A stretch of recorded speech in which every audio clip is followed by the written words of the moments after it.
as a small business owner and as you grow, you have to not only be able to project that interest in people's well-being, in delighting them yourself, but you have to do it through other people.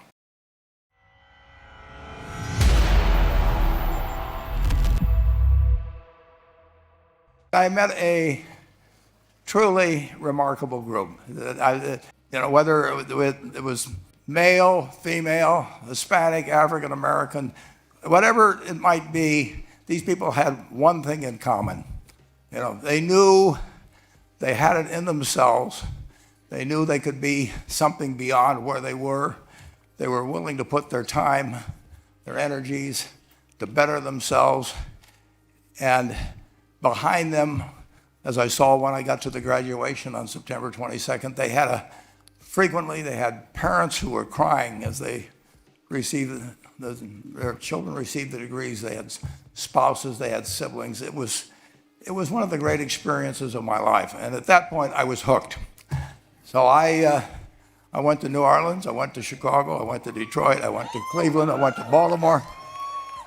And I met the most remarkable group of people. And if you'd told me that 22 or 2,300 out of those people would be here just 8 years later, having proven to yourself what you really could do with more skills, it's just remarkable. So I would like to just tell you a couple of short stories, and we'll draw maybe a couple of lessons from them. As I came in, Mike Bloomberg was talking, and he talked about immigrants, and I echo his remarks. But I would like to tell you of two women that each sold a business to Berkshire Hathaway, to me actually, for many, many, many millions of dollars. Both of them started with $2,500. By a coincidence, it was the exact same amount. It was everything they had in the world. And one of them was a woman who landed in Seattle in 1917, couldn't speak a word of English, had a tag around her neck. The tag said, Fort Dodge, Iowa. The Red Cross got her to Fort Dodge, where she was reunited with her husband who had come to the country a couple of years earlier. And she lived in Fort Dodge for 2 years. And as she put it, she felt like a dummy. She couldn't pick up the language. She couldn't learn a word. And so she and her husband decided to move to Omaha. So they came to Omaha in 1919, and there she found a small colony of Russian Jews, so she started feeling more at home.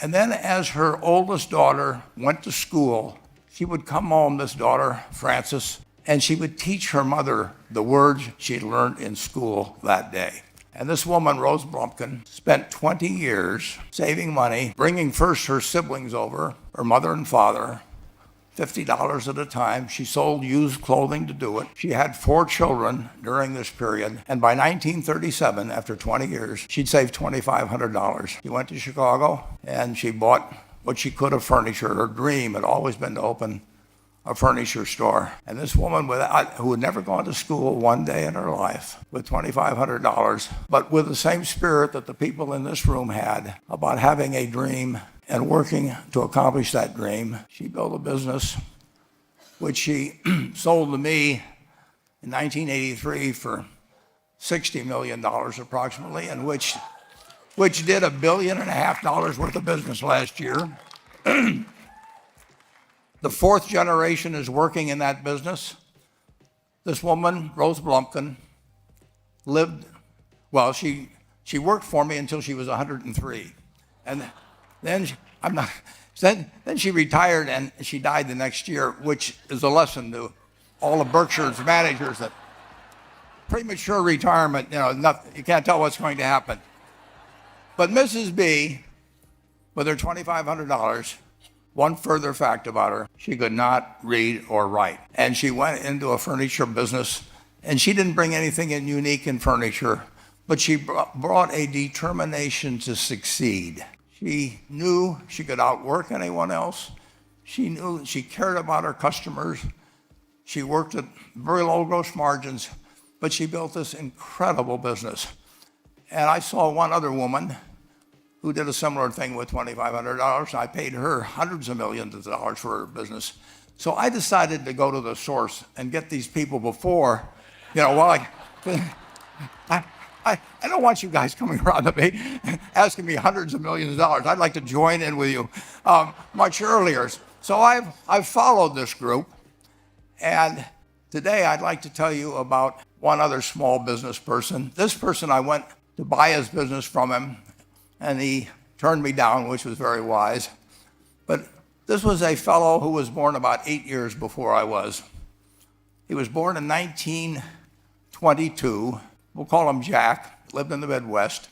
He was a pretty good athlete, didn't like school much.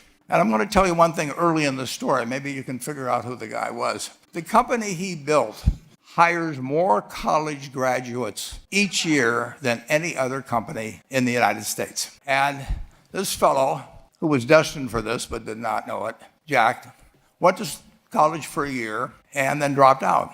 He really wasn't that interested in school. And the year he dropped out was 1941. And when the United States became under attack, he went down to the Army Air Force recruiting station, volunteered, and they turned him down because he had hay fever. So he went over to the Navy and again volunteered, and they took him. They put him on an aircraft carrier. He flew small flight airplanes during World War II, got 2 distinguished flying crosses from the Navy, and then he came back to the Midwest. So now we've got a young guy. Probably by this time he would be 23 or 24 years old. And the interesting thing is, he got back to the Midwest, and he actually kind of went from one job to another for a short period of, or not such a short period of time. And he finally became a used car salesman at a Cadillac dealership in St. Louis, Missouri. And at age 35, having moved up in the organization, the sales organization, he said to his boss, "Could I go into the car leasing business with you?" The boss said, "Well, if you'll cut your salary in half and you'll come up with," I think it was $25,000, which he borrowed, "we can become partners in a car leasing company." So my friend Jack started at age 35 in the car leasing business. And he had 7 cars. It was pretty slow. In fact, one of the things he did was whenever the phone rang, he let it ring 3 or 4 times so people would think that he was very busy answering other phones. And of course, it was the only call he was going to get all day. So his first venture was okay, but it wasn't really going to go anyplace. And there's a lesson in this for all of us. At age 40, he decided with 17 vehicles, 17 cars, he was going to go into competition in the rent-a-car business. So now he's taking on Hertz and Avis and National and people like that who have hundreds and hundreds of thousands of cars. And he's got 17 cars, and his cars aren't any different than theirs. I mean, he's buying them from General Motors or Ford or Chrysler. And he can't get the airport locations. Those companies have them all sold up. But he was determined that he would basically offer the customer, can't offer him a different car, but he can offer them friendlier service than they've ever seen. And so he started a company. He named it after the battleship that he'd flown from in the Pacific, which was the USS Enterprise. And he died about a year and a half ago.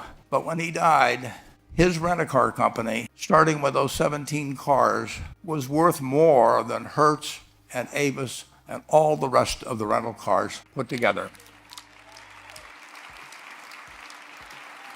The man's name was Jack Taylor, and his son, Andy Taylor, is a good friend of mine, runs the business now. A grandchild is in the business. There'll probably be a 4th generation along the line. So this man, in the United States, he didn't invent artificial intelligence. He didn't do anything that, just like Mrs. B selling furniture, I mean, that any one of us could have entered those businesses. But he lived by the creed, basically, of delighting his customers and working with people and establishing the relationship with them so that they, in turn, would want to delight the customers. He couldn't go out there and take care of every rental car possibility, but he learned how to project himself and his attitude toward his fellow man and his desire, to make a friend out of every customer. He managed to take very ordinary cars and turn them into this extraordinary business from virtually nothing. And it illustrates several points. One is you don't necessarily get it right exactly right the first time. I mean, the car leasing business,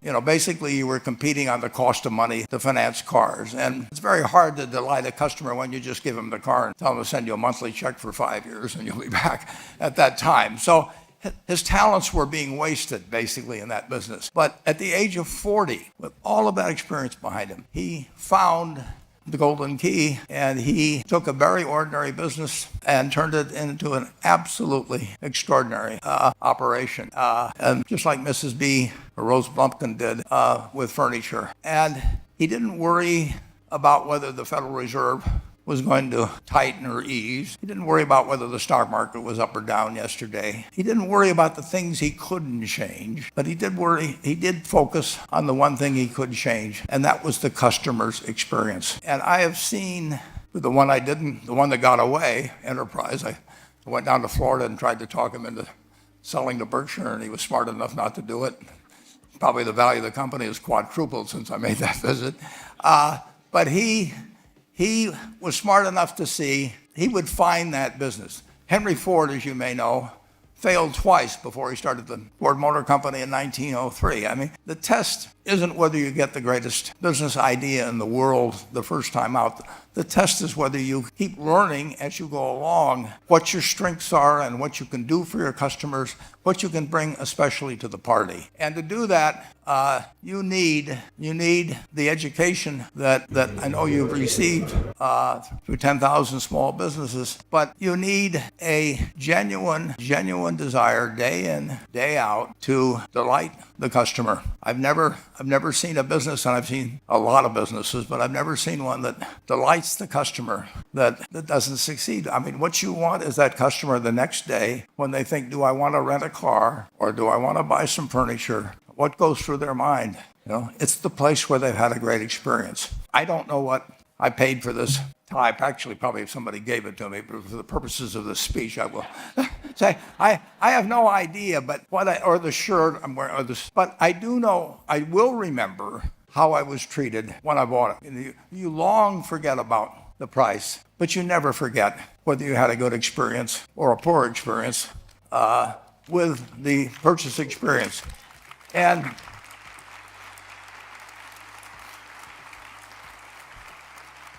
you'll have a hard time finding a person that's had a wonderful experience, a delighted experience in purchasing anything that isn't going to come back. And similarly, if the memory is of rudeness, indifference, whatever it may be, they're never going to come back. And as a small business owner, and as you grow, you have to not only be able to project that interest in people's well-being, in delighting them yourself, but you have to do it through other people. And you won't be able to do it through people who themselves do not feel they're being fairly treated, that their views aren't appropriately considered. So you really do have to learn to multiply yourself through other people. And I advise the young people that come to Omaha. We have a number of classes.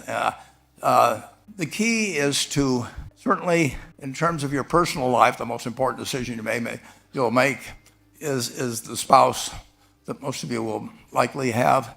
And it's very important to surround yourself with people that are better than you are. You are going to move in the direction of the people you associate with. So you constantly.